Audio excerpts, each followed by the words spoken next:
মিয়ানমারে তুমুল সংঘর্ষ, পালাচ্ছেন হাজার হাজার মানুষ।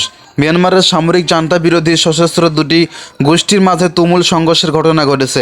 চলমান এই সংঘর্ষে প্রাণ বাঁচাতে দেশটির হাজার হাজার শরণার্থী পালিয়ে প্রতিবেশী ভারতের উত্তর পূর্বাঞ্চলীয় মিজোরাম রাজ্যে আশ্রয় নিয়েছেন। সোমবারে ভারতীয় কর্তৃপক্ষের বরাত দিয়ে ব্রিটিশ বার্তা সংস্থা রয়টার্সকে এক প্রতিবেদনে এই তথ্য জানানো হয়েছে।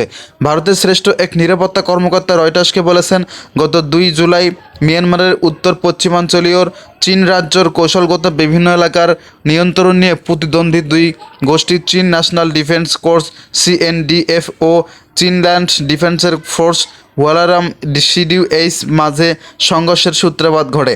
সেদিন থেকে চীন রাজ্যের হাজার হাজার শরণার্থী সীমান্তেও পেরিয়ে মিজোরামে ঢুকতে শুরু করেন। গণমাধ্যমের সঙ্গে কথা বলার অনুমতি না থাকায় নাম প্রকাশে অনিচ্ছুক ওই কর্মকর্তা বলেছেন, চীন রাজ্য সংঘর্ষ শুরুর পর থেকে প্রায় 4000 শরণার্থী সীমান্ত পেরিয়ে মিজোরামে পাড়ি জমিয়েছেন। মিয়ানমারের চীন রাজ্য প্রতিদ্বন্দ্বিত্ব গোষ্ঠীগুলোর নিয়ন্ত্রণ থাকা বিভিন্ন এলাকার সঙ্গে ভারতের মিজোরাম রাজ্যের সীমান্ত রয়েছে। মিজোরামের বাসিন্দাদের সঙ্গে মিয়ানমারের চীন জনগোষ্ঠীর জাতিগত সম্পর্ক রয়েছে।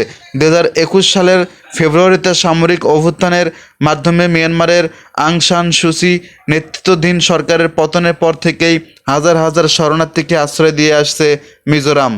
এদিকে মিজোরামের সশস্ত্র স্বরাষ্ট্রমন্ত্রী কে সাপমাদাঙ্গা মিয়ানমারের নতুন শরণার্থীর ওই রাজ্যের ভোট পৌঁছানোর তথ্য নিশ্চিত করেছেন।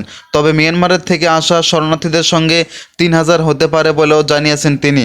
সাপদাঙ্গা বলেছেন, চীন রাজ্যের এই সংঘর্ষ আমাদের নিয়ন্ত্রণের বাইরে। মানুষ চলে এসেছে এবং মানবিক দৃষ্টিকোণ থেকে আমরা তাদের পানি, খাদ্য ও আশ্রয় দিতে বাধ্য হয়েছি।